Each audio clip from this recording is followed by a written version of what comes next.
And you are listening, perhaps viewing, the Old Tube Radio Network. Real radio's glowing in the dark here at 27085 megahertz in Central California. We are dedicated to trying to get those classic tube radios from 1958 to 1978 that were around the Class D citizen radio service on the air. At least once a week. Our tube radio operators and collectors help us do that here at the Old Tube Radio Network. So without further ado, we will be standing by and listening for the old tube radios to check in. 135, 135. 45. 25. All right, I think I've got three. We'll go in this order. 135 is Cliff. SWL 45 is Paul. And SWL 25 is Jerry. Also wanted to check a few things here. I'm still getting some issues with the live stream connectivity, but it looks like that we are on the air on the live stream. Also looks like we are on the air with the video stream, and I want to dial that up as well. So Cliff, come and step on up into the air chair. Looks like we are on the air. Yeah, there's my confirmation. So, let's see, Paul and Jerry, don't make a mess. Don't make a mess of the green room. We'll be right with you. It is 9:03, believe it or not, is the time I've got. I think that's the latest that I've ever started checking in radios, but we will check in as many as we can get. Hello, Cliff. Hello, Dennis. I was waiting for the Jingle Singers. What happened? Well, they looked like they were in part of the right before I went on the air when I came back, everything was wiped out from the... So was I, as a matter of fact, as the Jingle Singer. It's like everything that gets controlled by the computer was wiped out. That's not to say that we won't hear from them tonight, but for some reason they were not in my connectivity board here. So just so they know over in the other studio that all the connections, the physical audio connections are good, but it has something to do with my control here on the audio board. So hopefully we'll remedy that here shortly. And the Jingle Singers, who are woefully behind in letting us know who and what is going on here, will be able to do their thing. Maybe after you check in, we'll see what happens. In the meantime, let's let you check in. Over. Okie dokie. Let's see, what I've got here is by ECI, the Electronics Communications Incorporated people. This is the Courier 23. As the name suggests, it has all 23 channels, no waiting. And I'm on channel 11 right now. The microphone on the front says ECI, so it's an original stock gray handheld type ECI mic. On the back, it says it's an A-Static 525. Back to you. Back to me in the studio. All right, and we actually have the photo, Courier 23, courtesy of SWL 135. That is Cliff. That's the voice you just heard. Checking in on the very interesting, nice-looking, it looks chrome and black on the shot. I'm assuming that's what it is, and we can see the microphone that you're referring to on top of the radio. I also see some call letters. I'm not sure if that's your old call or if that's something that was Dymo labeled onto the radio when you got it. Audio sounds good for the microphone, and it is working. You were probably worried that I was taking so long that maybe something would happen, but it's whatever happened is a good thing. It sounds great. Over. I'm glad it's working well. The relay looks like it might almost be arcing occasionally. It makes a mighty clack. It is definitely a physical relay. Yes, there is much chrome. The whole thing is covered in chrome, and there's the black front, which is a black and chrome. Interestingly enough, though, the chassis is copper.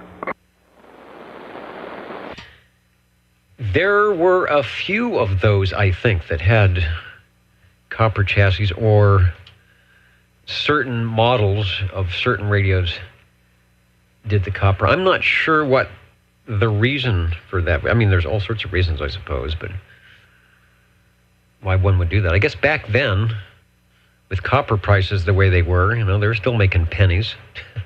Penny was still worth a penny, and not 10 cents if it was full of copper now. Anyway, sounds good. I'm trying to see if I have any info on the Courier 23. The only thing I can tell you, it's in Sam's Photo Fax CB8, which you might have around there, and the original price, which actually seems like a bargain for a 23-channel radio with an S meter and great audio, looks like about $190. So, and there's a switch. Actually, there's a couple of switches. There's one below the S meter, and there's one to the side of the speaker. And I'm curious as to what those do. Over. Well, I'm not going to play with them right now because it's working. But the one underneath the meter is the range boost switch, and it is on. And I'm going to leave it there because I played with it before, and sometimes I can't get it to work again.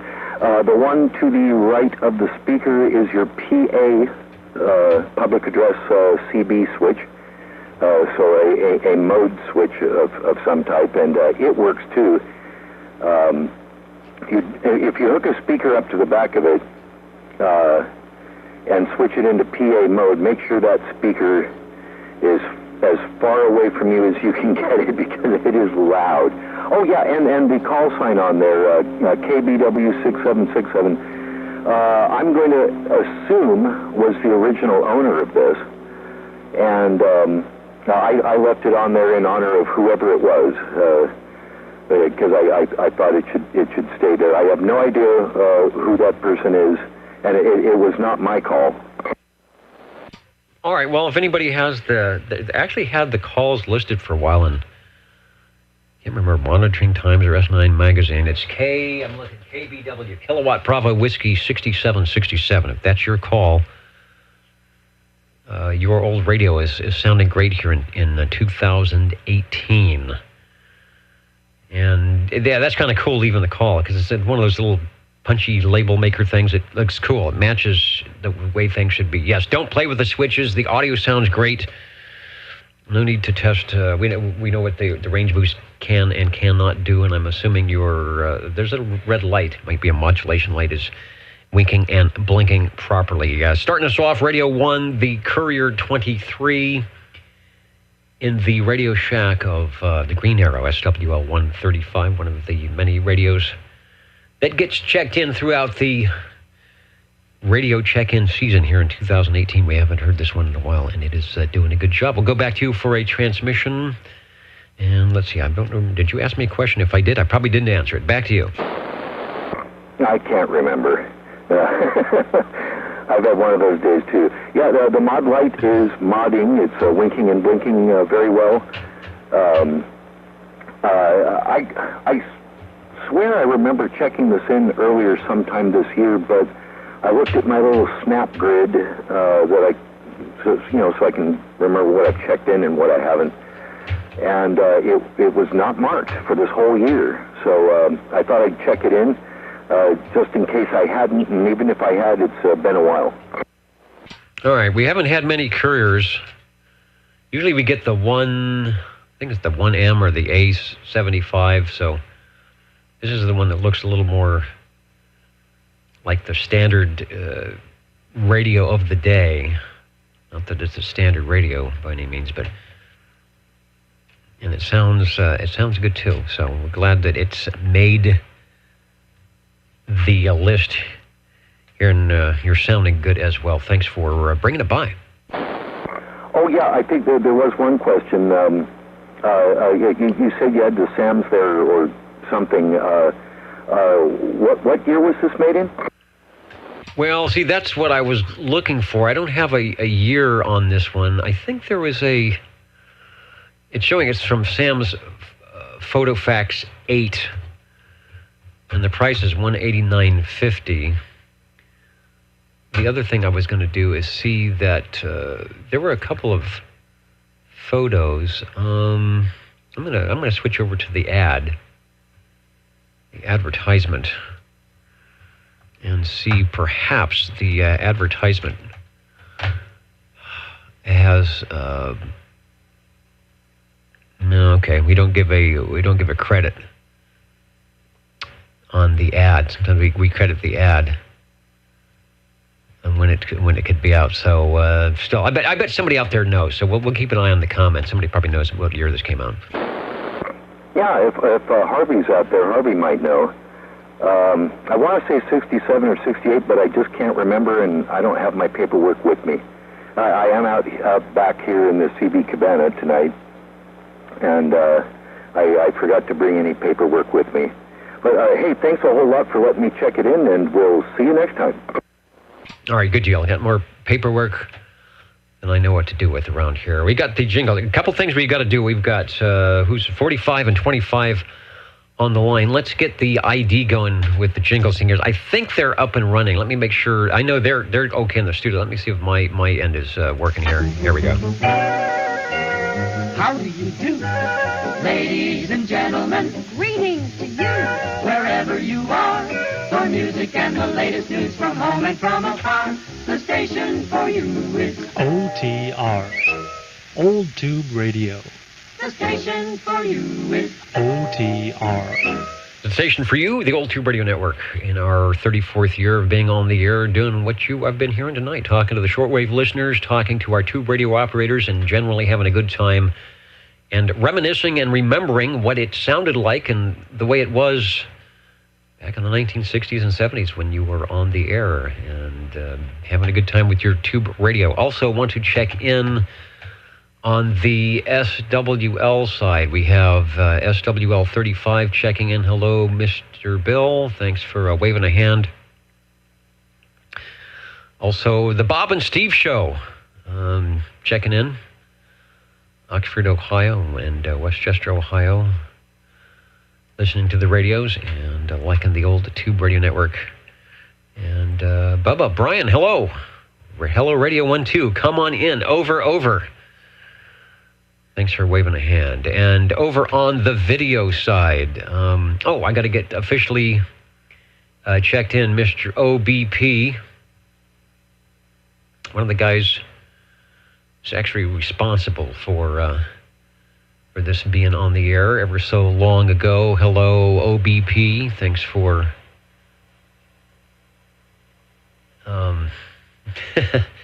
I hear what you say about Ben. That's sort of an inside thing, but one of the OTR players, one of the few OTR players that used to help us out back in the days when things got a little bit crazy. Who else is out there? Joey checking in, and who else? TB40 Ford from the Bluegrass State. Reminds me, I got to put on some bluegrass music. Butterbean, hello from Northeast Georgia. And Joey from South Carolina, of course. And KJG 4755, Iowa, waving hand. Mighty Juliet Whiskey. Thank you, John. Okay, I think that takes care of everybody for now. I hope it looks like the video is going. I hope the audio is going on the stream. And Paul, thanks for being patient. Boy, this is one of those... It's like a bad baseball game, that goes in for 20 innings, although there's nothing bad about the Old Tube Radio Network. It's like one of those baseball games where we're going extra innings tonight, for sure. So if you can stay up late with us, please do so. Hello, SWL 45. Yeah, okay, Dennis. Hey, you're putting on a good show. Keep it up. I'm checking in my Buddy RC11B receiver with a Buddy TX11B transmitter. The classic Buddy bass, and it got a little bit of a squeak, got a little bit of a ping there, and it fooled me. But not unlike the Browning, it is a separate transmitter and receiver, so it could do that as the transmitter fires up before the receiver is completely squelched out. Nice, clear audio. We'll go back to you for another transmission on the Buddy bass. Yeah, that's a picture of it right there. Real nice unit. It's just hand-wired, manufactured in Pasadena. It's a classic CB tube radio. This radio picture one here has never been converted to 10 meters. Harvey calls it the baby buddy. That's kind of cute. Anyway, this thing's running factory watts. It's never been going up to the high watts for 10 meters. It's got a large lighted on-the-air speaker. I mean a large one on there. The lights come on the thing on there. Neat. Yeah, it's got 23-channel crystal control. 24-channel crystal control, sorry. And like I said, it's all hand wire. And I'm running a Turner Plus 3 amplified ceramic mic on the thing. Back to you. Wow, all right. Plus 3. Those things will do great audio without amplification. You've got it throttled back because it just sounds nice and easy. One of the selling points, or I guess collecting points of the Buddy Bass was you could beef that audio up with a 6L6. I think a 6L6 tube, beef up the audio and really get that thing to scream. A lot of guys would do the 10-meter conversion, like a business band conversion where you get a little bit more output, strap the radio, beef up the audio, and make your neighbors on channel 10. If you're on channel 11, make them know that you are around. But you are keeping it smooth and easy tonight. The Buddy Bass doing a little bit. It's got a little bit of a chirp to it. It's sounding good. I purposely put on the first picture, which you're seeing if you're watching the video at oldtuberadio.net, of the original trio, the receiver, transmitter. Transmitter is a smaller unit, the on-the-air, unlike the Browning, a separate box for speaker with a big on-the-air light, which is the original issue, and that's what Harvey has. But what I want to do is I'm going to switch over to another shot of a real radio in I think this is in Harvey's collection that doesn't have the speaker, but I think this is what it would look like if you weren't looking at the ad. So we'll put that up next. Take another transmission, Paul, and thanks for being patient. Thanks for bringing it by. You will be very pleased with how things sound if you listen to the archives and putting in a really, really good signal as well. Over. Well, thanks to you and the archives on this microphone. I tuned it down. It was annoying, just a little bit too much, uncomfortable. So I tuned it down, and I hope I got it about right. It looks about right on the meters. I like to be just where they just sound as good as yours, and I'll be happy as a lark. Everything's got kind of a neat tuning on. It's got a horizontal type tuning with a little string tuner on the thing. You had a string inside that moved the dial back and forth on the thing. That's on the VFO on the top of it. Just a classy, classy radio. Glad to have it checked in, and thanks for you checking it in. All right, breaker acknowledged. We've got one more radio coming up. All right, well, it looks cool. I think the general consensus on the receiver was that it left a little bit to be desired when you actually started comparing them to the Trams and the Brownings. Transmitter, hard to hold a candle to that, but it's doing good. Receiver sometimes can use a little help. I think that's what SWL2 used to run his Buddy Bass during the net. Used to tell me that receivers could be a little bit better. Thanks for Radio 2, the Buddy Bass TX11B, RC11B. Breaker acknowledged. We'll be right with you. First, I want to pick up the very patient SWL25, Jerry, out there in, what do we call it, Madera Heights. Go ahead and step into the air chair.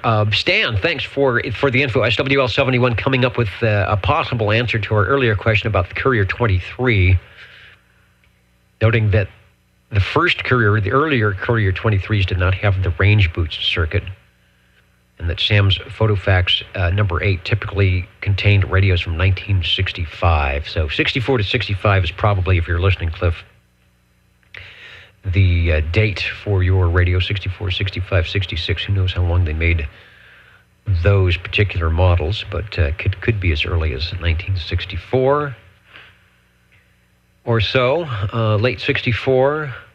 And thanks, Ray, for the Q5 on the audio stream. Radio number 3 on our list, I bet, is warmed up properly over there at SWL 25. Hello, Jerry. Yeah, hello, Dennis. We had a break in there. Do you want to take care of the break before we carry on? let me check. It may be for radio. Was the breaking station, was that for radio check-in? Yes, Dennis. Okay, yeah. Step up to the green room, Chris, and we will get you right after Jerry. Sometimes if I know there are SWLs or questions, I'll take them, but radios work one after the other here on the list. So thanks, Jerry, for checking that out. Checking the time, 9:20. We'll get you officially in at 9:22. And we'll go back to you to find out what's on the radio table tonight. Over. Yeah, Dennis. First of all, those buddies, I just laugh every time I hear them transmit. And Paul, it's blowing smoke, man. Just like whatever that is, buddy, which I think is the one that Silva 20 has now. And also when the other, you just mentioned his name. I'm sorry, I'm drawing a blank here, but I'm just laughing about the buddy transmitters. The longer they transmit, the louder they get. I mean, you can just hear them just get louder and louder and louder and louder. Anyway, sorry, I didn't mean to get off on that. Paul, your buddy sounds fantastic. Just real quickly, 25 checking in on a Browning Mark III sidebander, and on the non-powered not D104 banana mic. And boy, that's about it, Dennis. Get back to you. Sounding good. The Browning Golden Eagle go from another transmitter receiver from the Buddy Base 3-piece to a transmitter receiver 2-piece with the speaker and the on-the-air light also present, but built into the receiver. And doing a good job. Yeah, I agree. The Buddy Base, he had it nice and mellow. Just smooth audio. Just really, really broadcast quality. Like I said, you can really get them in your face, in your ear by dialing them up if you want. But I kind of like the way he was doing it tonight. Radio number 3, the Browning Golden Eagle Mark III SSB, reminding me of the days. And OBP is nodding his head because he used to be the net control op for this. The Friday night sideband, where we did sideband net, the old tube sideband net. We did check in a couple of Brownings. Obviously, never checked in a Buddy, but we checked in a couple of Brownings, which they're a little hard. They're a little more of a challenge to check in on sideband, and the ping has its own special sound. Back to you for transmission. Yeah, well, that's where I learned the phrase. It was close enough for sideband to check in, and I still to this day have no idea how close on frequency I was, but Kevin could hear me, so that's all that matters, I guess. Anyway, Dennis, thanks for what you're doing, man, and Paul, you sounded great, and I'll be standing by. Yeah, back to you, oh boy, I almost did a thing here. Now back to you, 25 is clear. All right, when you have an old tube net, AM is a great way to go. AM is a great way to go. You get your nice wide receiver and you don't have to chase people around. When you go to sideband and you get 6 or 7 or 10 people, you've got to have your hand on the VFO knob with a clarifier or whatever. Or else you just got to be really good at listening to pitch-shifted audio. It was fun, I will tell you that. It was definitely fun. The Old Tube Radio Network, Real Radio's Glowing in the Dark here in Central California is where we're at. If you're watching the video or listening to the audio, let me switch the camera back to the control room so I can tell you my name is Dennis, and glad you're watching, listening. And we've got Radio 4 coming up here. Hello, who was that? Hello, Chris. Yeah, that's me. And Jerry, when you don't remember, that's called getting old like the rest of us. Hey, Chris, what's the Eagle singer's got me sidetracked, man. Yeah, well, I'm looking at 70 here next month. I don't know what you're looking at, but it's getting old. Well, we're just getting better. Anyway, back to you guys. Okay. All right, Dennis, I want to check in an old tube radio. I could almost check myself in, but I don't have tubes in me yet. But anyway, I want to check in my what have I got here? Oh yeah, I got Jerry got me going now. The G PowerMate, the Jim Marine Products 23 cell tuber, the pretty blue one, and listen here with the amplified D104 lollipop. Sounding good. Getting old has something to do with all those birthdays that we were talking about and mentioning as we were checking in the shortwave listeners. That has something to do with it for sure. Got another winner here. Here's another, if you're looking at the video, the picture, another radio that belongs to the operator who's on right now, and in fact, should be the very radio that you'll be hearing when I stop talking. From Gem Marine Products, the G PowerMate, 23 channels, S meter. Does it have a range boost? No, instead of the range boost, it's got the PACB. Probably another, like Cliff was talking about. You put a speaker in that thing, you probably have to make sure it's far away so you don't get feedback. Anyway, Chris, let's go to you for another transmission on the G PowerMate. Okay, yeah, I don't know. You know, that's kind of, you just want to stick that bullhorn on the outside of your car or whatnot, or outside your building with a long wire to it and say, "Hello, world." Yeah, or like those old 1950 movies when the Godzilla monster is coming through downtown, or there's some space Martian attacking, and the guy gets in the 49 Ford, probably with his CB radio on the bullhorn of the PA mode, and it gets on there and goes, citizens, do not be afraid. And then they cut, and that's when everybody starts running down the street. Yeah, wasn't that called that movie, Them? I think there's a lot of movies like that. Anyway, there is no reason to be afraid tonight as we check in radios on the old Tube Radio Network. Chris, go back to you for transmission, Radio 4. Jingle Singers like to do a thing again, and what can I tell you about the G PowerMate? Not much. I'm just a wealth of information tonight, over. Okay, well, that's all right. I got to switch the coax real quick, and I'll be back. All right, I'm going to switch, not the coax, but at least the input on the audio board here to Studio B, and I will be right back. You're listening to the Old Tube Radio Network. How do you do? Ladies and gentlemen, greetings to you.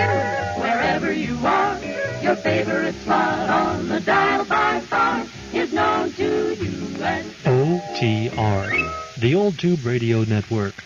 the station for you is OTR. And we are looking for radio number 5. Number 7. All right, we've got number 7. And there was a break for OTR. Is that an SWL check-in for the break?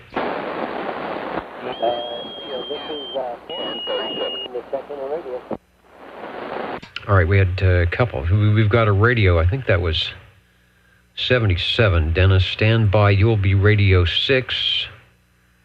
Ed is going to be radio 5. And was there an SWL check-in?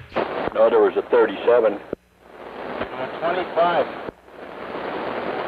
Okay, a 37, 25, and I'm taking it there was no SWL check-in. 40. I think that was the SWL check-in I thought I heard. All right, Larry, I want to get you checked in case you have to run off there and do something. And again, this is the extended version tonight. This is like the extra innings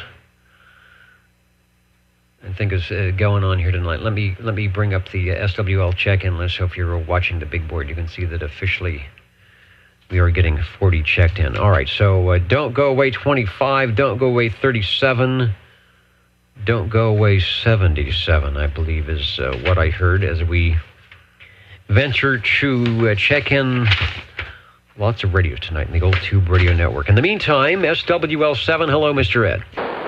And hello, this time from E.F. Johnson, the Messenger 223. Messenger 223 from Edgar F. think is what we've learned over the years.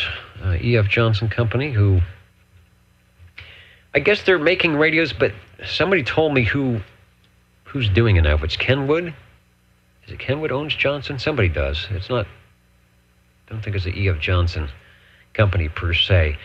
Let me go over to you for a transmission, and we'll see if we can't find a shot of the E.F. Johnson Messenger 223 radio before we go on to someone else. Well, I picked this one up without the Johnson microphone, so I had to attach a D104 Silver Eagle. At least that's what I had in my collection that worked on it.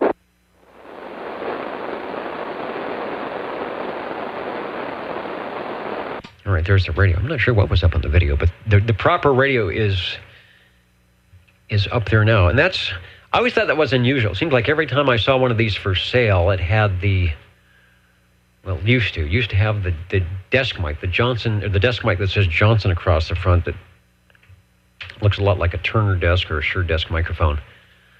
So whatever you got, whatever's plugged into the front there. Nice, clean-looking radio, too, I might add. There was a 223, and I guess the 250, was that the one that came after that was had the solid state across the front? But you will notice solid state is missing from this, because it was the last tube offering, I believe, from the E.F. Johnson Company. Over. Yes, that it was. Well, this one's been modified just a little bit. The knobs have got little buffalo nickels in place of the little discs that are in there, and it has blue LEDs for the lights on the S meter and channel selector instead of the old incandescent ones. So our SWLs will have to use their imagination as we're showing the stock out of the box 223 that has not been glorified for for the 21st century. But anyway, it still has that good 20th century audio. Radio number 5, the Messenger 223 sounding good from 1969 to 1972. The production run on this. And back in the day, you could pick one up for about $214 if you got it with the microphone. I can't remember what the Sears Roebuck version of this radio sold for, but I'm pretty sure it was around that price as well. In Sam's Photo Fax CB23 on page 53, if you'd like to know more about it. If you'd like to hear it one more time, we're going to go back to Mr. Ed. Back to you. Oh, thank you much. And we'll go ahead and let you get to the other old tube radios, and we'll bring by another one too.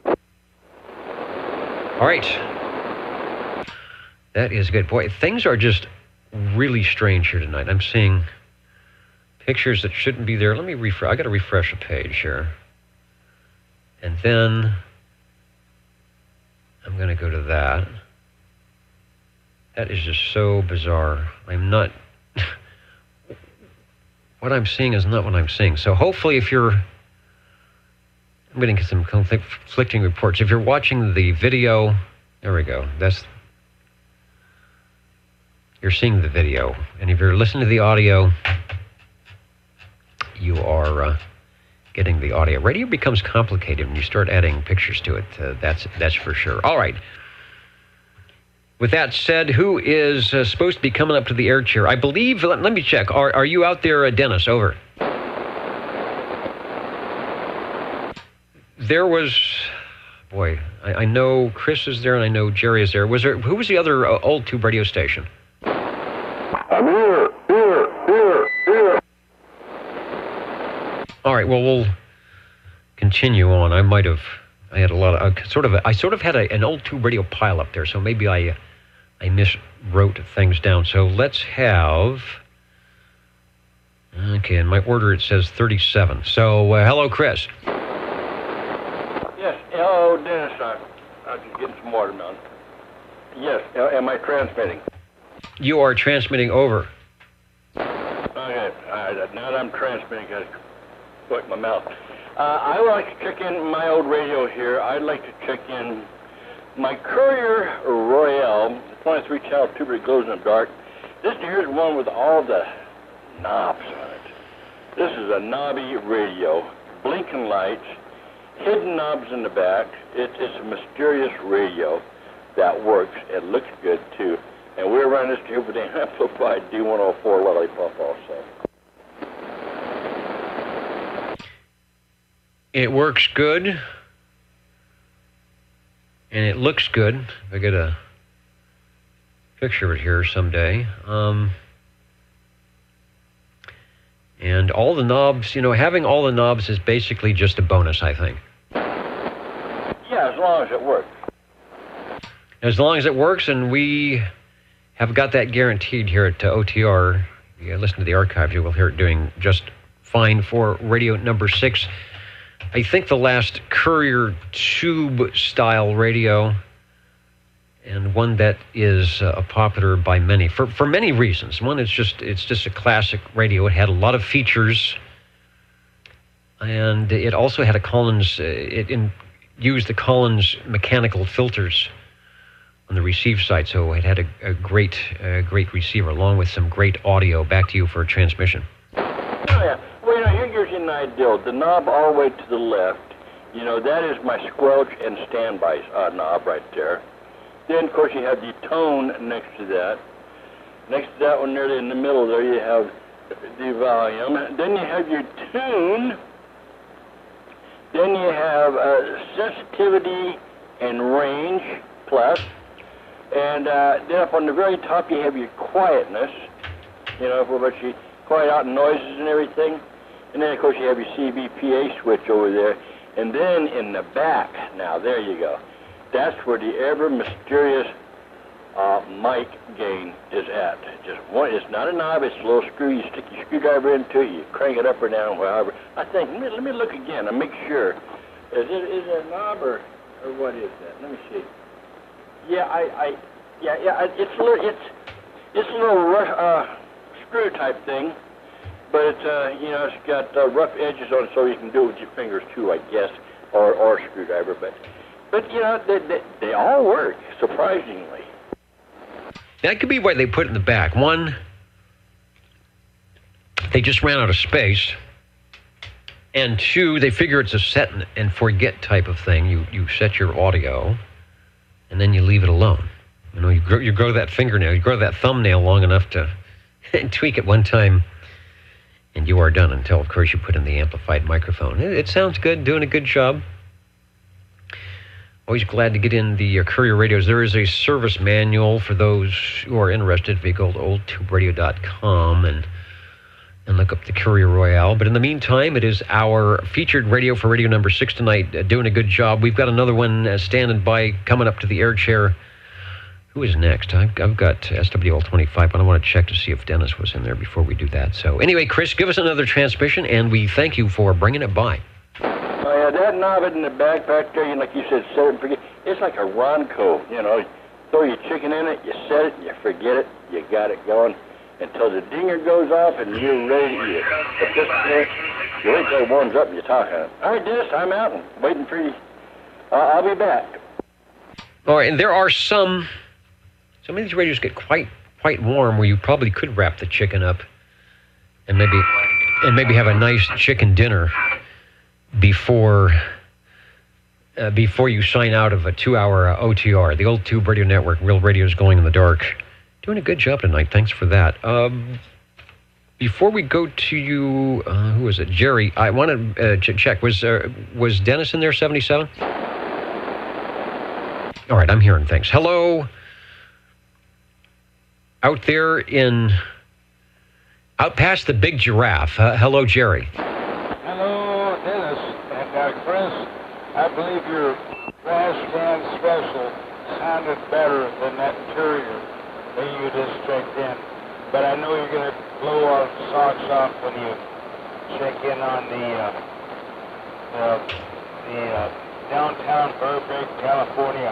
Anyways, real quick, speaking of downtown Burbank, California, this is General Radio Telephone, MC5, trying to check it in, and it's kind of been a project here, Dennis, so hopefully it's making the way. Back to you. It's happening. It's doing well. From, 1962, 63, when this first came out, one of the best or better selling radios for general radio telephone. Has an interesting audio anomaly. Almost sounds like it sounds fine. I can hear it just fine. Almost sounds like it has a little FM quality to it or something. When I say FM, like FMing. I'm not sure why that is, but like you said, it's a project radio, as many tube radios are. We will defer the video over to SWL45's classic picture of the MC5 back when there was flora and fauna at the ranch up there. But the radio is still going strong, and he's showing it with the old waffle-style hand microphone. I'm not sure what microphone you're using on yours tonight, Jerry. Over. Yeah, I might have been overdriving this mic. It's a powered mic, so they back up the mic a little bit. Maybe that might have helped. Well, no, I think it's okay. These tone quality is still there, whatever the quality I was referring to. It's just you're not as loud. So go ahead and bring your audio back up a little bit, and I think you will be fine on the MC5. Over. All right. Well, anyway, about 6 inches away from the mic, and anyway, Chris, I'll just kid with you, and I've had a ball with the Triple Cyclists. Drinking champagne in the green room. So anyway, Dennis, hey, thanks for doing what you do. Did you say 40 years? Well, I believe the old Tube Radio Network has been jumping around for 34 years, and I'm trying to think when I got my first license, call letters. I wasn't even old enough to get call letters. I think my mom had to sign up for it, and that was 1970. And I think I got my first Hallicrafters walkie-talkies in 1968 or 69. So it's been a while. It has been a while. But definitely had fun the whole way around. Your MC5 is sounding good. Only 7 tubes in that radio, so that's not, if you're gonna be cooking chicken, that's not the one you want to cook on. You want one of those 13-tube radios. Schematic available at oldtuberadio.com, and as we have said before, one of the classic things about the MC5, it was the last radio with the tone signal. That's the little switch, if you're looking at the picture, underneath the S meter. And I'm going to ask Jerry before he signs off there, maybe we can get a blast on the tone signal. See if that thing is working before you sign out. Over. Yeah, I will, but before I make the comment about 17 when he had his MC5, but he had an issue with his slow motion. But anyway, it was a lot of fun, and this is a lot of fun. Thanks for what you do, Dennis. Anyway, here we go.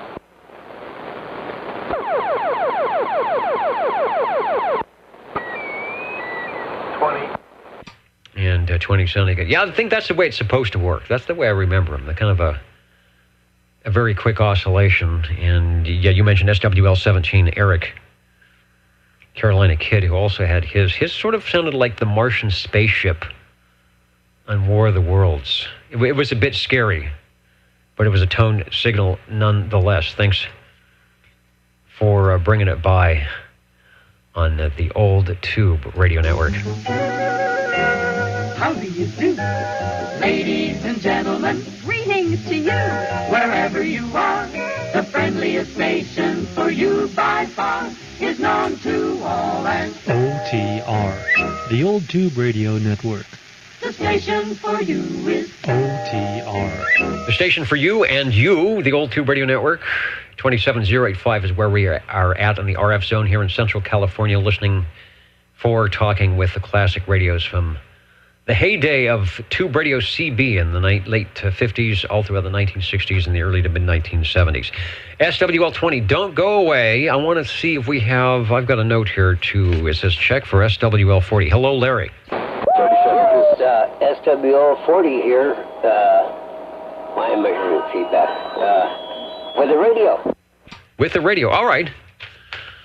So I did hear you in there. Why don't you step into the air chair or at least sit down, and we'll grab your radio, and then SWL 20 Harvey will pick you up next for Radio 9, and then I think we've got Radio 10 with SWL 37. As they used to say back when these radios are brand new, the hits just keep on coming on the extended version, extra innings tonight on the old Tube Radio Network. Radio 8. I'm not sure what do you got? What do you got, Larry? Over. Chicken. I've got a Tube Radio. All right, so Tube Radio. We're going to mark you down as radio number 8 at 9:47. Over. 45. Okay. Well, I've got. Well, I might as well just get it in there. GTX 5000 by Gymtronics, the 40-channel transceiver. Yes, and proving that there were 40-channel, just a few of them though, there were 40-channel tube radios from, that would be 1977, 1976, 77, 78. Typically, most of them used, like your Gemtronics, used the same imported radio chassis. I'm pretty sure that Browning did something different. I'm not sure if Lafayette used this one or not. But there's the picture, and we'll go back to you on the Gemtronics. I thought you had one of these, and then I thought you had sold it, but apparently not. And they tried to take it away from me, but they did not succeed. All right. Well, we're glad that they did not succeed, because that is just one more radio check-in for us here at the old Tube Radio Network, the Gemtronics GTX 5000. It's the Panasonic chassis, similar to the Robin T240D, the T-Berry T, the Shakespeare Colt, and the mod update for that is remove the limiter by clipping D601. Taking the limiter out really gives the mic more audio highs and low range. But of course, you've got to be sure not to overmodulate. Back to you for transmission, and thanks for being patient and bringing by radio number 8 tonight. Okay, I'm going to make it a quick one. The radio is now getting too hot to touch on the top. I'm out. All right, so yours is going to be good for chicken dinners. All right, radio number 9, according to my list, is going to be from the collection of Harvey. So Harvey, step up into the air chair, and I'll be right with you. Radio 10 after that will be Chris, SWL 37. Radio 11 after that will be SWL 45. And then I wanted to take a quick break. Was there an SWL check-in? 70. All right, we'll get 70 checked in so that he can sit back and relax listen to all the great radios we have checking in tonight. And Mark, thanks for remembering 27085, the Saturday night place to be, and we've got you checked in. Thanks, Dennis. And we'll get you on the big list as well. All right, who did I promise was radio? Oh, that's Harvey. Hello, 20, over. Okay, this is the old usual one, the Golden Eagle R68T68 by Browning Laboratories with the custom D104. You said something about some questions. I was doing a whole lot inside listening to the stream and doing other stuff, so I missed it. You said there were questions about something? Boy, yeah, there's... Oh, you know what? I think the question, the one I remember was answered. Stan came up with it. We were trying to figure out the year for the Courier 23. And we think we came up with 64, 65, since it was in Sam's Photo Fax 8.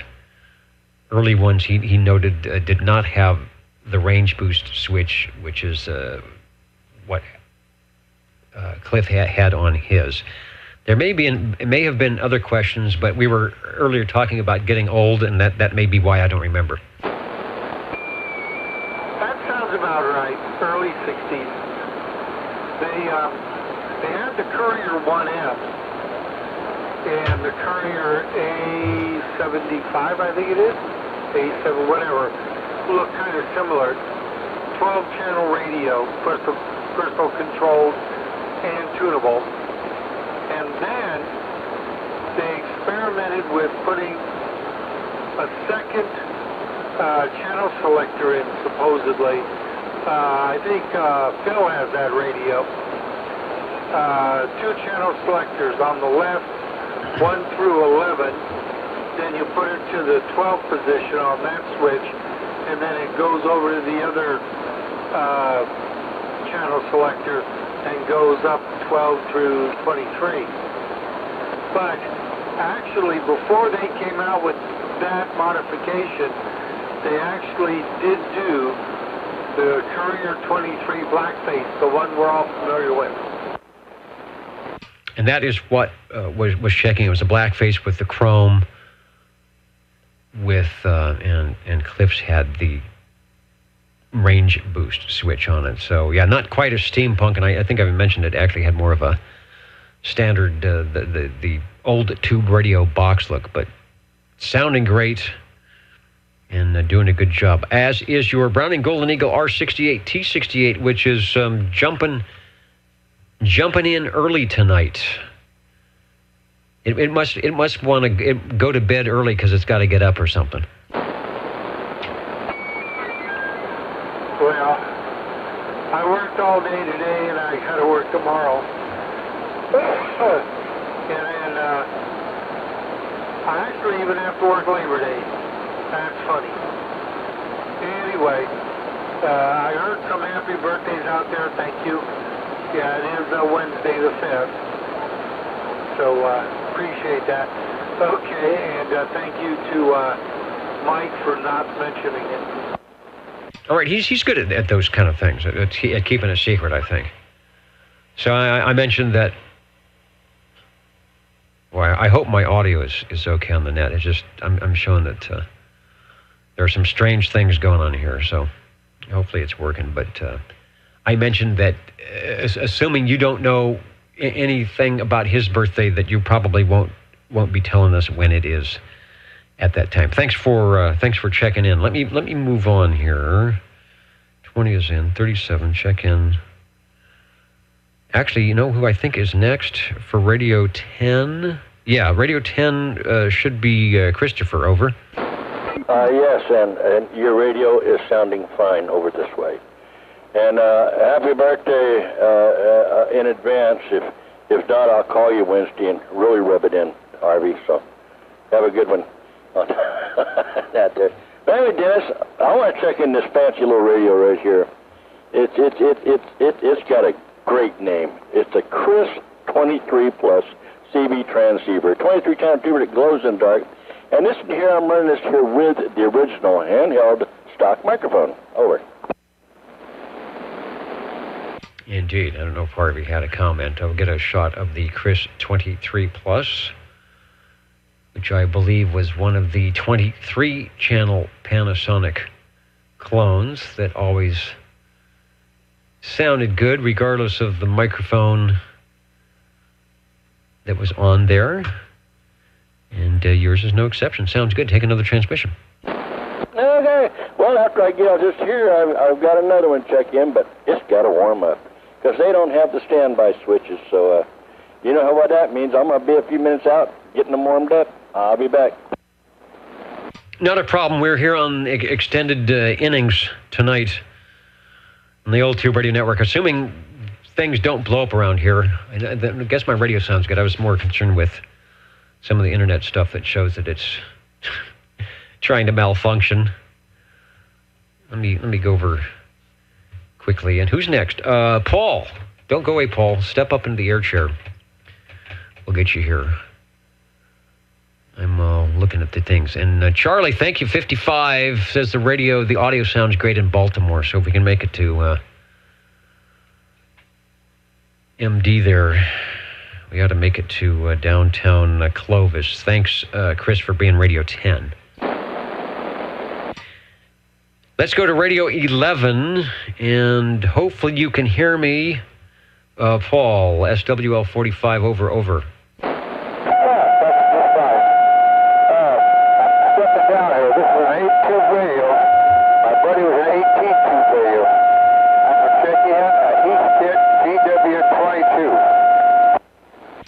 Right back to the Heathkits. We had a couple, at least one last week. The Golf Whiskey 12, I think. Here we've got a 22. I wonder if I got a shot of a 22. Yes, I do. Now, it's going to be kind of hard to probably check this because I don't know if you have a modulation. I know those don't have a meter. And you've got a decent modulation line. I'm getting a little bit of oscillation with your audio. So try it again, and we'll see if it clears up a little bit. Over. 37. Yeah, okay, good light. I got a modulation light on the thing, and it's glowing bright red right now. I can't even, if I back off from it, it doesn't change. It stays bright red. So apparently that's not supposed to be the way it is, but it does show I'm modulating. Sounds good. Yeah, you just don't want it glowing bright red when you're not talking, which I think happened on the first transmission there, a little bit of oscillation. That was a clean transmission that time and sounds good. And yes, indeed, when you back away from the microphonium, your audio goes way down. So you must have one of those old, I don't know, carbon elements maybe, crystal microphone, who knows? Anyway, it sounds good. Give us a transmission on the Heathkit GW22. Yeah, I'm sure you're right on that. It's probably mine. You can kind of tell. I bang it around, and maybe I should do that to the thing. Yeah, it's a neat old radio. It's very plain radio compared to that buddy. It's really a small radio, and it's only got 5 channels in the thing. It's got a front fire speaker on it. It's got 2 lights. It's got a squelch, volume, and somebody, I shouldn't say this, put a toggle switch in the middle down there, and all I can see is where it turns the unit off doubly. So somebody had an idea that I don't like. But anyway, Sophie, that's the main thing, and thanks for checking it in, Danny. 37. And thanks for bringing it by. Yeah, nice audio, actually. Nice and loud. That is a very simple radio, and one of the reasons it needed to be simple is typically it would show up on your doorstep, delivered by an agent of the federal government at the post office, and it would be in a box, and all the parts would be in plastic bags, and then you'd have to look at the instructions and take a couple of evenings and learn how to solder if you didn't know how to already. Put the thing together. And whoever put that one together did a great job, because it's still working here in 2018. And Sam's PhotoFax 5, so obviously that's in early 60s, like, I don't know, 62, 61. There is a schematic available if you want to take it apart. If you don't have the original paperwork, at oldtuberadio.com. And there was 2 versions. The GW22A ran on 115-volt AC, and the GW22D was their mobile version, base to mobile at the 12-volt DC, and that was a 22D with 5 channels. We didn't mention that was a 5-channel radio, and probably only came with 1 channel when you bought it. My guess was that channel was probably channel 11. Top of the hour, top of the 10 o'clock hour, we're going to keep going for a little bit here on the Old Tube Radio Network. Extended innings to make sure we get everybody that wants to check in checked in, and as we do that, we'll have the Jingle Singers take us into the 10 o'clock hour, and Radio 12. Chris, step into the air chair, and we'll be right with you after the Jingle Singers tell us about the latest style. You're listening in the latest style. 27.085 megahertz, Channel 11, Old Tube Radio, in wonderful Fresno, California. And thanks to those who are reporting that the internet audio stream has not gone toes up despite everything on my console here. telling me otherwise. Hello, 37. Yes, 37 here, Dennis. Dennis, I would like to check in one of your favorite radios of all time. And, Paul, I got you beat. This one here's got one less tube than yours. This has got 7. Yours had 8. Mine's got 7. But also, I've got the carbon microphone. Anyway, I want to check in my Helicrafters model CB3A 8-channel transceiver with the original handheld carbon microphone. Over. As they say on 75 meters over, sounding good. And believe it or not, that's a Helicrafters radio. They could have very well incorporated a television screen on there as well. Helicrafters about maybe 15 years before that actually produced televisions, believe it or not, along with shortwave radios, transmitters and receivers, and other things. And William Halligan and the group, Chicago, I think it was originally. And they did a good job of that as they went into the 11-meter mode of operation and sold quite a few radios. This was a very popular seller for them back in 1962-63. It is Radio 12 for us tonight in the Old Tube Radio Network. And back to you for a transmission. Hey, Dennis, well, I know this is one of your favorites. I at least had to get it in there. And I know Paul up on the hill, he has one of these also. Somebody else here in town has got one also. I think we had, 3 check-ins at one time? So, hey, you never know. He may jump back with a Helicrafters. Just for the hell of it, huh? Anyway, Des, thank you, and I'll be back with my last radio after it warms up. Indeed. Yeah, we had quite a few of them. You know who else had one was, and really good audio was Brian, SWL49, who checked in last week. I'll keep an eye if he's going to be out there tonight. But thanks, Chris, for Radio 12, the Helicrafters CB3A. And Tom, I am lamenting with you as well that there is no skip. I didn't hear anything, what little I listened to during the day, and we haven't heard Hawaii or the Pacific come in, and we have not heard any rattlings from the Pacific Northwest, so we'll see what happens. In the meantime, the Old Tube Radio Network, not counting and amounting yet, but looking for Radio 13. Number 7. And I heard 2 stations. 7, I've got you. I think we're gonna put you in as 14. That'll get you the 7 times 2. And just before you keyed in, I did hear the thump of a relay. And see how good I am. I'm going to name that station in one key up. Is that 25? Riser. Oh man, I mean, I'm going to listen to the archives. That couldn't have been more than a millisecond before before there was like a 30 over signal on top of you. You're going to be lucky number 13 tonight, Jerry. So step right up into the air chair. Roger. Okay. So I'm on, or am I going to go party with the Jingle Singers? You are on. The Jingle Singers have stories to tell about your last check-in, so you're on the air. All righty. Anyway, speaking of the Helicrafters CB3A, it's almost coincidental that Chris just checked in his. So I'll check in mine. The Helicrafter CB3A, and it does have the signal meter on the front of the face, and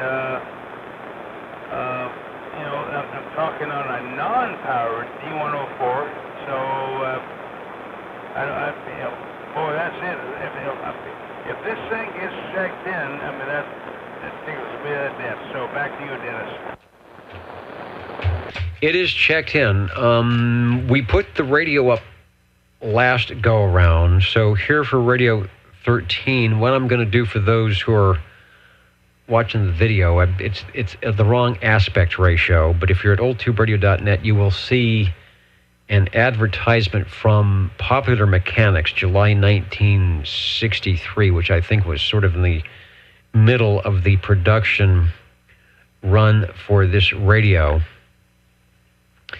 And the ad reads as follows. It says, every salesman, delivery truck, service station, photographer, newspaperman, detective, ambulance, boat, airplane, construction vehicle, repair shop, police department, hospital, doctor, lawyer, merchant, or chief should be equipped with Hallicrafters low-cost personal two-way radios. Clear, reliable two-way communication up to 15 miles and more. I like that. I mean, they didn't tell you you could talk all over the world. 15 miles was about right if you had a decent antenna in the right city. Anyway, communications up to 15 miles and more with Hallicrafters rugged CB3A transceiver, simple as a phone to operate. But your calls are free. And you know what? They still are. They haven't figured out a way to charge you. You would think by now they would have figured out a way to charge you to do this. But still, your calls are free here into the old Tube Radio Network. Maybe that is why. Who was it earlier that was talking about why are there not as many youthful voices as there used to be? Well, tell people that this is free. No one will give you a bill at the end of the month for checking into the old Tube Radio Network. You will never get an ISP provider asking you to put in a dime to talk on Channel 11. Keep that in mind. 8 channels. I'm not sure you have all full 8 channels in your selector, but let's go back to you for a transmission on the Hallicrafters CB3A over. Still got to pay the electricity bill. Yeah, and Dennis, totally. You had a very young operator on earlier, and boy, I tell you what, HF is the only way to go. That was up to you. You go from the high country. Cell phones don't work. Computers don't work, your game toys don't work, but HF works. It's specifically 40 meters, so I mean all you gotta do is string a wire in the trees and you're talking all over the world. Anyway, thanks Dennis for checking the Hallicrafters in, and I know you have the FM 1000 buried in the corner somewhere. Used to fire it up once in a while. It actually sounded good. And I'm sure it still does, but please don't go through the trouble to do that. So anyway, back to you, Dennis, and thank you for checking in the Hallicrafters. 37. And 37 acknowledged. Yeah, what made that hard to do is I'm on a foot switch now to run everything. What I need to do is run a remote microphone. It's way over, let's see, in the video world, it's way over there on the workbench. I could run its own microphonium, have it turned way down, assuming it still is working. And then when we have one of these Hallicrafters fests, I might be able to pot up the appropriate audio channel to get the FM 1000 in like we used to do. We'll see. And we'll reconfigure the radio room. The FM 1000 might be in the background. It's a cool piece to have. Thanks for Radio 13, the Hallicrafters CB3A, and I don't know which one you fall into, which category you fall into, Jerry, if you're the salesman, delivery truck, service station, photographer, newspaperman, etc., etc. Maybe you're the detective or the construction vehicle repair shop guy. I don't know, but there's probably a few they left out. The old Tube Radio Network here on an extended version, running extra innings tonight. And that's a good thing. We've got Radio 15. Chris, step into the green room. I actually looked at my notes. Step into the green room. We'll get you as Radio 15. However, Radio 14 online with us now, stepping up into the air chair, is SWL7, Mr. Ed. Hello, Radio. And hello, Radio. This time, the tram, TR27 Echo. The big tram, TR27E. I'm writing it down on the paper. We'll see if we can find a shot of the tram. Actually, I think we can find the shot of that tram, believe it or not. Our first, I'm looking here in our hour and a half, our first tram of the evening. So the tram fans who have been hanging on tonight, now it is your time. We'll go back to Mr. Ed for a transmission, and we'll get a shot of the radio. Oh, there you go. And this one here does not have the original microphone either. I have an Electro Voice 638 hooked up to it. The EV638. I don't know. Let me get the radio online here first. And I'd like to get a shot of the EV638 as well, if someone isn't familiar with that, but I'm not sure I can find that. But in the meantime, go ahead and take another transmission on the damn tram. There you go. This was definitely one of the earlier trams put out in 1963, but has all 23-channel transmit and, of course, receive. Nice variable receive there, but crystal controlled, of course, on the transmit. And this was early 63, I think. So for 1963-64, this was actually a very deluxe radio to have. Full-featured S-meter, 23 channels, transmit and receive. Kind of makes it nice. Is there, I'm looking on the front, there's a red button. Does that say spot? Is that how you figure out that you've dialed in both transmit and receive at the same time? Yes, the channel selector is a small knob there on the bottom right. Of course, you see the big knob up there for the variable receive, and the spot switch is just below the S meter. The other little switch on there is for something else.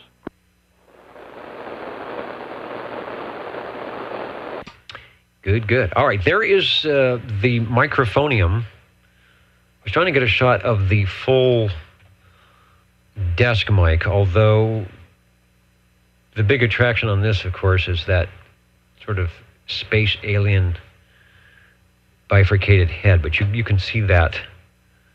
I just wanted to, I'm not sure how similar that is to what you've got. This has got the microphone head, and this also has a stand that looks like it weighs about 20 pounds. I'm not sure what yours is mounted to. As a matter of fact, that is an exact copy of the same one I've got here. So, yes, it's a nice, big, heavy metal, and man, you could really thump somebody with this thing. It's definitely a chunk of metal in the hand.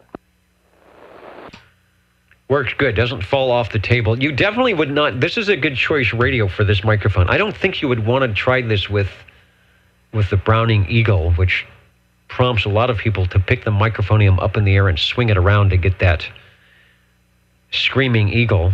Well, you can certainly make an eagle ping without moving the microphone, so this is well suited to the tram. The EV style of microphone with this impedance was used for a lot of tube radios and was really big with the Collins collectors as well. Probably talk to some Collins guys. You will hear them running this microphone or a similar EV. Radio 14 sounding good. Give us one more transmission on the tram since we haven't heard one yet tonight, and thanks for bringing it by. No problem. And with that, we'll go ahead and give away the station to someone else there. I forgot who was in line, and I've got one more radio to go. All right, we're on the extra innings tonight, so not a problem. There'll be plenty of time to get it checked in. And stepping up into the air chair tonight, or for Radio 15, should be SWL 37. Hello, Chris. Hello, Dennis, and again, and hello, Mr. Ed. And that's who it was. It was me, Ed. Yeah, it was me, Ed. Anyway, I would like to check in my last radio for tonight. This is I was going to say courier, but it's not. This is my general radio telephone, the Supre MC11A, 24-channel version of this in here, with the handheld stock microphone. Over. Incredible. Yeah, I agree. Incredible. Sounds as good as the courier. Actually sounds, I think if we had a shootout between the general radio telephone and the couriers tonight, the GRTs would be looking pretty darn good. Radio 15, possibly their last type accepted. I can't remember. I think I had some notes that the MC12, which came after this, Super MC12, did not get full type FCC acceptance. So perhaps this is, or was, the final hurrah for general radio telephone back in the day, early 70s. Great audio. Give us another transmission, and we'll run down some tube compliments on that radio after that. Oh, yeah, well, it may have been back in the day, but it's in here for today. And it's still working. Still working well. And this is the culmination of the MC5s we heard earlier. They made a few changes along the way, one of which was beefing up the audio and also beefing up the output modulator with the ECLL 800. 9 tubes, 2 transistors. I don't know if there's any transistors in the MC5.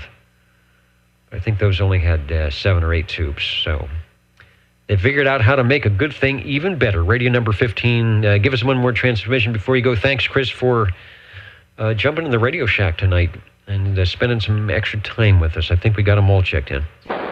Yes, we did. We got them all, and that's right, folks. We got all 5 of my radios, and there's no amplifiers on this whatsoever. What you hear is what's comes out of this radio. There's no kickers on the back, no modulators, nothing. No amplifiers, just what comes out of the radio. And it still works. And I'm out and going to go back to Salt Lake State to listen to the rest of it to save the tubes. And that's an S9 carrier with a 5 dB over S9 on the modulation. My noise level, what's my noise level at tonight? Let me unkey. Noise level is about an S6 to S7, believe it or not. That's with the, but I got the RF gain backed off to keep the noise away so it's not driving the SWLs who are listening in nuts tonight. Who is still out there listening to our extended version tonight? Spartanburg, South Carolina. Southern California's in, as is Somerville, South Carolina. I wonder if Big Ben's at the controls. I see Liverpool is up there. Lots of Fresno stations tuning in. 44 is still up and at 'em. I think Brian, Bubba out of New York, Dallas, Georgia, still hanging in with us. Thank you, JT.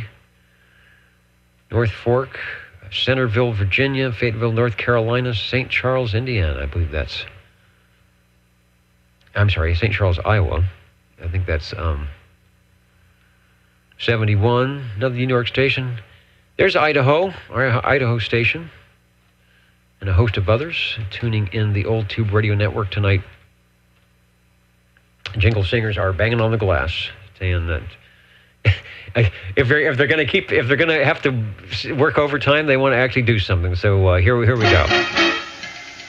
What are the magic numbers? 27.085 megahertz, channel 11. Are the magic letters? OTR. Right here in Fresno, California. Radio Magic. Old Tube Radio. For you. Looking for Radio 16 if you're out there, OTR listening. Number 7. Number 7, for sure, over. There we go. Had it on the long ping there. The Browning Golden Eagle Mark III SSB. Definitely on the long ping, and Ed was operating our previous station with the EV638 microphonium, and tell me true, you are not running the 638 on that, over. No, I'm not running the 638 on this one. This is a Golden Eagle D104.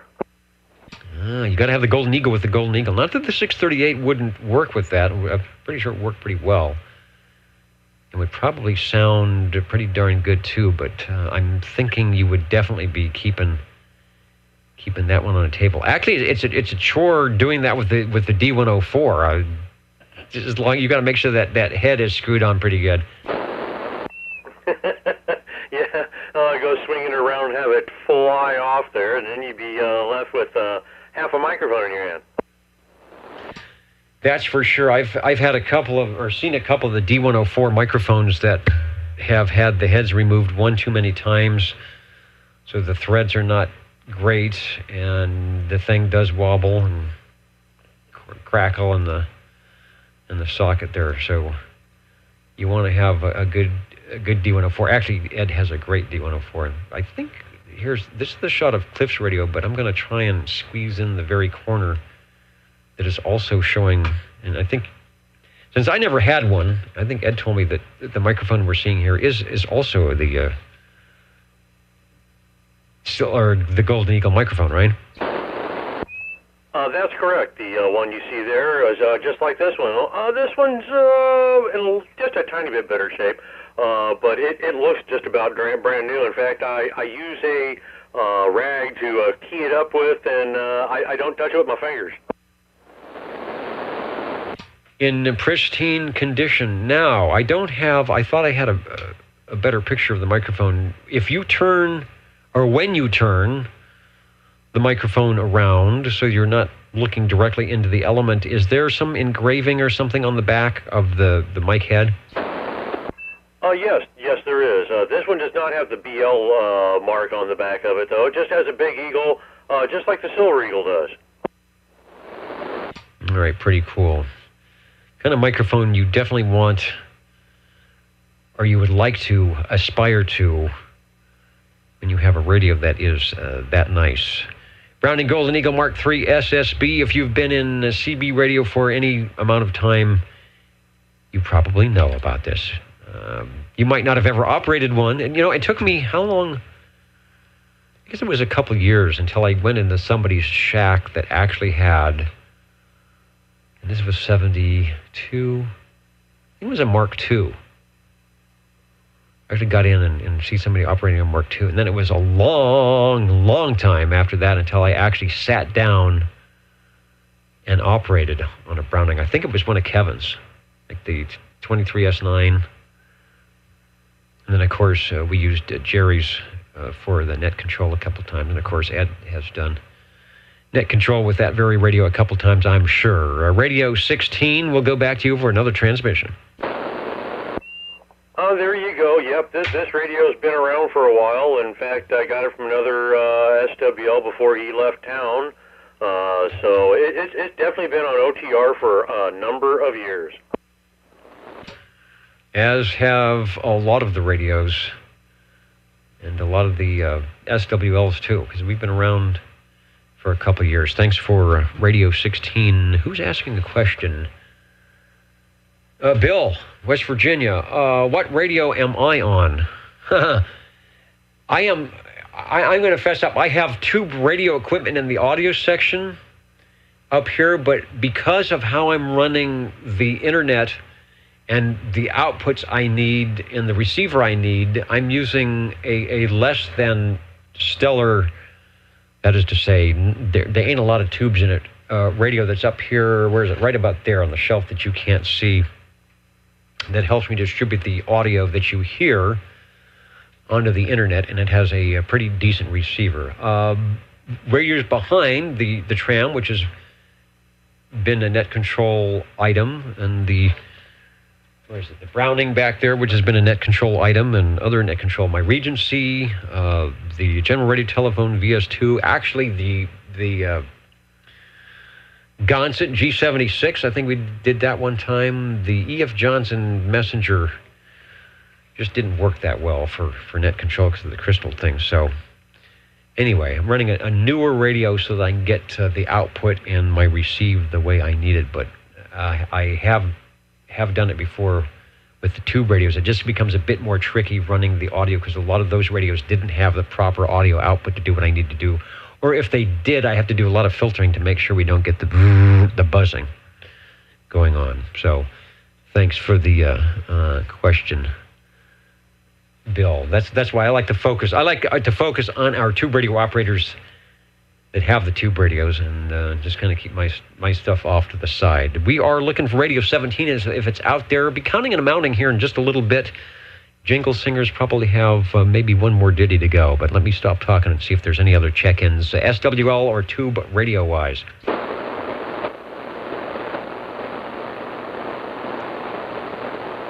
And does anybody know the final score of the Fresno State game, which I'm assuming was on tonight?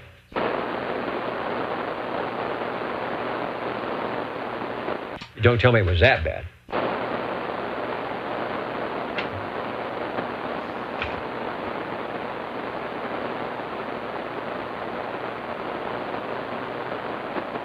And maybe I should check the HF propagation. There's not a lot of skip. SFI is 67 and the sunspots are 0. Okay, that explains a whole lot. Sunspots at 0. That means there's nothing going on. Conditions are poor across the board. That, that actually doesn't mean that there won't be E-skip, as many of you know. But when you see the sunspot numbers at 0, we are still really in the doldrum bottom of cycle 24. I think we have switched over. I switched the polarity, whatever they talk, to come up on 25, but it's still going to be a while. So, as I've said before, now's a great time to work on your antenna systems. If you're thinking about getting to amateur radio, now's a great time to get into that and work on your station. You still have a couple years to, save your money for antennas and radios and rigs and build what you can build before the sunspot numbers are up in the hundreds, and then everyone will abandon the old tube radio network because they're doing their skip and things like that. OTR listening here and counting and amounting.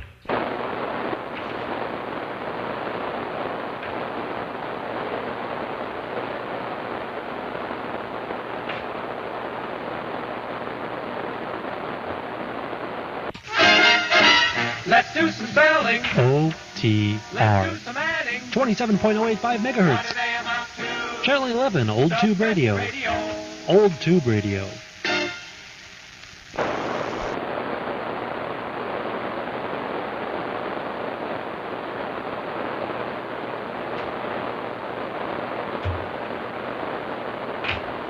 Ooh, big noise level over here. Yeah, I'm still relatively with my S6 to S7. I was talking to, as I was mentioning earlier, I found the LED interference was caused by things around here, and I've eliminated that. So I wonder if you have the attack of the LEDs or something even more sinister. Could be. It's definitely like an S9. And then it was Bob that mentioned that PG&E and the city of Fresno are going to get in together and swap all of the street lights out, whatever that means, to the LEDs, which are in town already. I think they're up on the freeway, 41, and they are pretty much along Blackstone Avenue. And I think they're along Ashland Avenue, where they had to replace everything that the people took. But I don't know. The jury is out as to whether they are RF generators or not. I guess the issue is the power supply. So hopefully they're running something decent and it will not cause problems.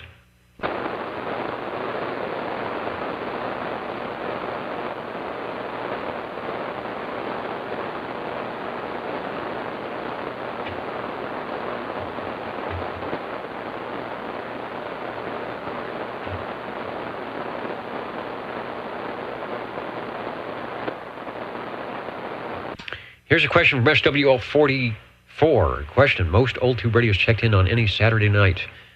There is some controversy to that. I know for a fact I was involved in actually Kevin might remember. I was involved on one that I think we had 62 or 63.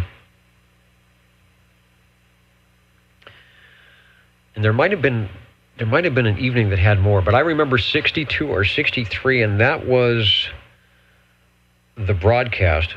Can I say that? The show, the net, where we did the memorial for Dr. J, SWL1. I think it was Kevin, Rob, and myself. And I want to say there was upwards of 60. There may have been, I may be remembering that wrong, and there may have been a night that had more, but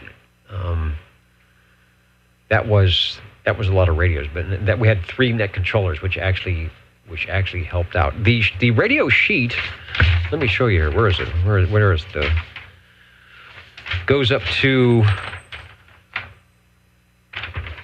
There it is. It goes up to 37. And this is I have to go back to the old ones and see if we did it on one side or something. But I remember we would run out. Occasionally we would run out, but we put enough on there that typically we were at 30 radios. We would not run out of space. So there you go. We'll see how we can do in 2018. I was doing some stats where I thought, well, what are the months? And I don't know what I did with it. What is the months where people check in the most? And it seems to be the winter. Going into winter months where people are actually indoors a little bit more, where the check-ins go up, and then there's some summer months where it gets kind of light. So we're not doing too bad tonight with 16 radios. Let me stop talking. If there's a 17th radio, we'll take it. Otherwise, we will be signing out, counting and amounting here in just a moment. Hey, Dennis, real quick question. Go ahead with the question. Over.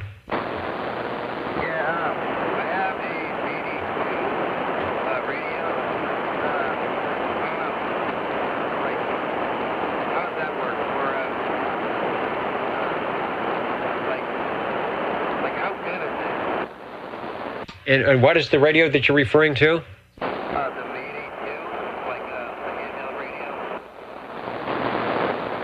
Okay, I'm not sure I'm familiar with that. I copied that you said it was there was some model number 2. What was the model name? The Mayday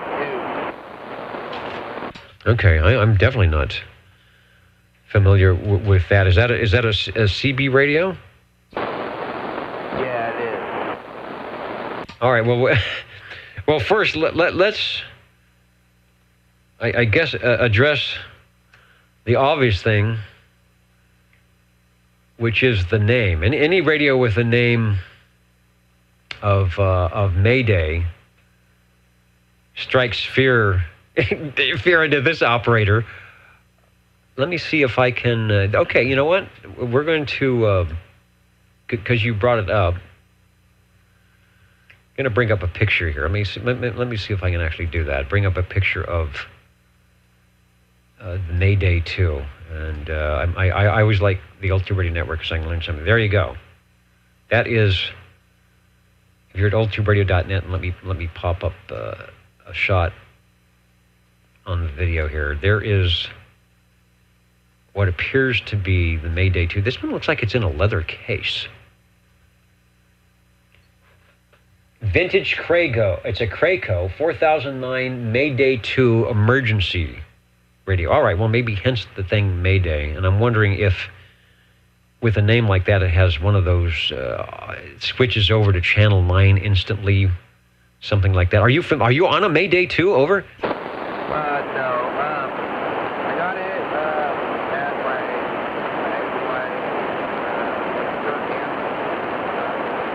camp house or something. Yeah, I just need like I don't know, like antenna or something like that. I don't know, man. I have it around the house, and I just want to if it was any good or not or whatever. Well, I'm going to say it's probably going to be a decent enough radio. It's going to need a 12-volt power supply, it appears. So you're going to make sure you have a power supply that's got enough current to run it properly if you're not running it off of a good 12-volt car battery. I cannot see the microphone. Sometimes they do funky things to the microphone, but this is all in the radio. It looks like the radio has all the controls, so it's not one of the ones that has the controls stacked into the microphone. It also appears there's a YouTube video on that from 2006, so maybe the YouTube video has some interesting tidbits on the do's and don'ts of the Crayco Emergency Citizen Band Radio Mayday 2 KCB 4009. My guess is it's probably not a bad radio if you get, like any radio, get a good antenna and the microphone hasn't been abused and you have a proper power supply to make it go. Over. Yeah, also, one more question. I have a K30 antenna,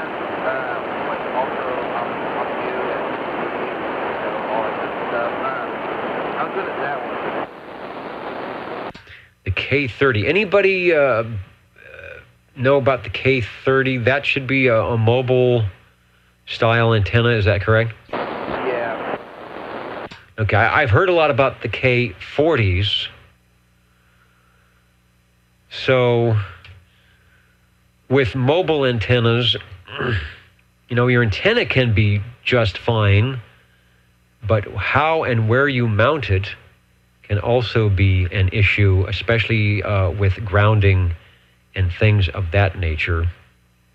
Although I have done it myself with mobile antennas, mag mounts, where I've run them on, as a base configuration where you mount them on some type of a metal device like a filing cabinet, indoors. You've got some metal ground plane that it is on. So a big 4-drawer metal filing cabinet could work. I've done it on an evaporative cooler before, where you mount the thing on your big metal or evaporative cooler or air conditioner on the roof and run some coax in. So you could probably do okay with a K30 as long as your end connector is in good shape. Question, comment? Also, this is 145. So. All right. Yeah, questions from Jeff there, and good questions. And the comment, go ahead, Phil. Well, thank you, Dennis. Looking at the picture that you have displayed, could that possibly be an HT? It looks a little bit like it might be. Over. Yeah, now it's sideways, and now that you mention it, there is something going on there. It looks like an antenna, and typically in an HT you have the speaker at the bottom like you would talk into it. So that is a good observation. Let me go back to my original issue and see what my picture is telling me. Except that my picture is gone. In theory, then, to make an HT work well, you have to have a nice, good, fresh set of batteries. So now here's a different version. Mayday 2. Looks like it might have been actually a kit. And I've got some other pictures, and this is totally different. So I have a feeling there may be been a couple of versions of that. Yeah,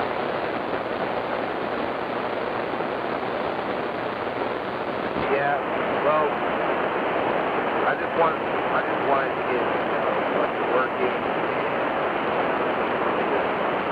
It's so hard to get antenna for it because I don't know what kind to take. Yeah, in fact, they're calling it a portable two-way 40-channel citizen band radio. And that should have been my clue. And something that has a case like that, where you're going to be moving it around and the handle. Thanks, Phil. Now that I'm actually looking at it properly, that is exactly what's going on. Who's our expert? SWL47 checked in for many a moon on his portable TRC radio. And what happens with the portable radio is you are limited by, one, your amount of battery supply, your voltage on your battery, which works great when you're receiving. The more you transmit, the quicker it goes down, especially if it's a 5-watt radio. You're also limited by the fact that your antenna is stuck to the unit and not a nifty ground plane like we had, although with that radio, I'm sure there is probably an spigot, a connector for an external antenna. And there probably is a jack for some type of power supply that you could put into it. So with a little bit of ingenuity, you could turn that into a non-portable base radio, even with the K30 antenna. Looks like it's got all 20 or all 40 channels, so you'll be able to receive okay, but you'll have to be crafty in finding a great spot to stand if you're running portable with the whip antenna, the rod antenna. And the theory is if the receive gets stronger and louder for the station you're trying to talk to, typically that means your transmit's going to get stronger and louder as well. Yeah, like, I have no problem with my K30, but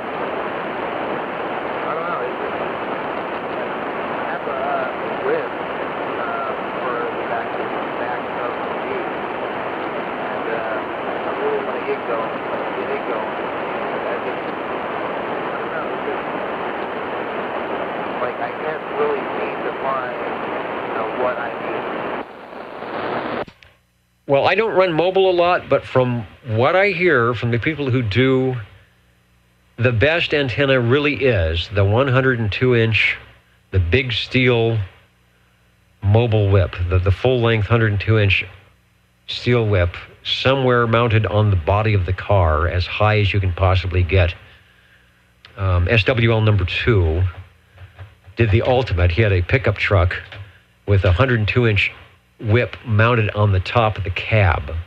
Not very practical, but boy, did it get out. You just have to be careful as you go under low trees. You have to be careful when you go into service stations, into gas stations with fluorescent lights on the top. So if you can work it with the big whip, it will probably do much better, although, as you mentioned, the K30 will do quite nicely. All right, let me see if there's any other station would like to check in, and then we will go ahead and conclude this version of the Old Tube Radio Network for the 1st of September. The Jingle Singers are going to do what they often do just before we sign out of here. You're tuned to OTR, Channel 11, right here in Fresno, California. Stay with us. Old Tube Radio. And be modern.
All right, let's go ahead and conclude this. I'm waiting for that Mr. Announcer to step up to the microphone in the other room here. Thank you. This is the Old Tube Radio Network. Ladies and gentlemen, stand by. It's time now for the current OTR totals.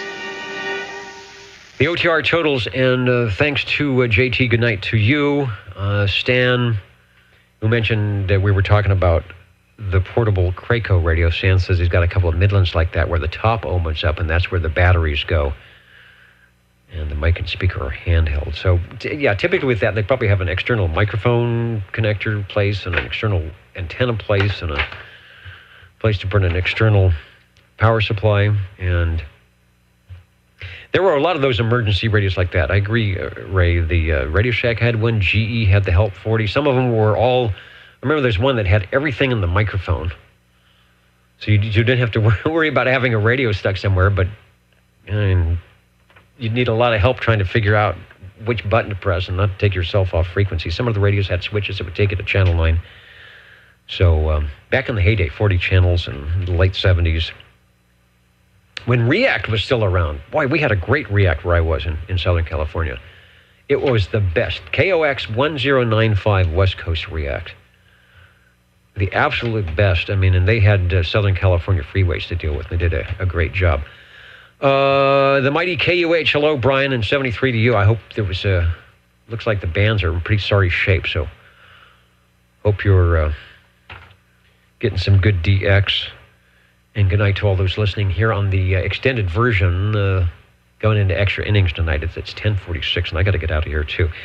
SWLs, we had 9 on page 1, 14 on page 2, 13 on page 12 on page 3, 9, 14, 12, and 15 on page 4 for a total of 50. And mark on your home game, we added back Kevin, easy right here. He's in at SWL 78. And if you haven't added SWL 145, that's Jeff, who we were talking to there earlier. Radios tonight, we had 16. Not bad for a Fresno State night. I guess it's a holiday weekend. Yeah, Labor Day coming up. Monday is a sort of a semi-official holiday for those who don't have to work on Labor Day. I remember I always had to work on Labor Day. I think I actually have Labor Day non-working this time. Who was the most heard manufacturer? I think it changed to the Browning Golden Eagles. We had a tie going on for a while with the last check-in. Started with the Courier 23 at 9 o'clock. Mr. Green Arrow on his Courier 23 sounding very good. Thanks, Cliff, for that. The Buddy Base TX11B, RC11B from Paul sounding really good for Radio 2. Radio 3, Jerry on the Browning Golden Eagle Mark III SSB, followed by the Gem Marine Products G Power Mate from Chris for Radio 4. Radio 5, Mr. Ed on the Messenger 223, E.F. Johnson. The Courier Royale from Chris. Radio 6, Radio 7, Mr. Sidekick, that's SWL 25 on the General Radio Telephone MC5. We followed that with Larry on his Gemtronics GTX 5000. For Radio 8, Radio 9 was Harvey on the Browning Golden Eagle R68 T68. Chris was on the Chris 23 Plus for Radio 10. Radio 11, Paul on the Heathkit GW, looks like 72, but I know that's right, GW 22. Radio 12 was the Hallicrafters, the first Hallicrafters CB3A from Chris, followed by Radio 13, the second Hallicrafters CB3A from Jerry. So good to get some Hallicrafters in there tonight. Radio 14, Mr. Ed on the Tram TR27E, our lone tram of the evening. Radio 15 was the General Radio Telephone Super MC11A, and we finished it off with the Browning Golden Eagle Mark III SSB from Mr. Ed. It looked like everything was working despite my best efforts to break it. Thanks for all those who stuck with us late tonight, and thanks to all of you who broke out the radio collections to keep us going. 34 years, that's why we are here. Because we like to hear the radios. We'd like to talk to the SWLs. Have a good time on Saturday evenings. Thanks to Frodex and SearchLawrence.com for keeping the Nixie tubes running. And thanks, everybody. Have a safe and profitable, whatever that means, weekend doing whatever it is you want to do. I guess that's what I mean by that. And doing something good. And something that makes you feel good, right? Maybe get some DX. 0 sunspots. So good time to work on your antennas. Good night, everybody. I will check you next time on the Old Tube Radio Network. Good night. Good night. Thank you, Dennis. And thank you, OTR.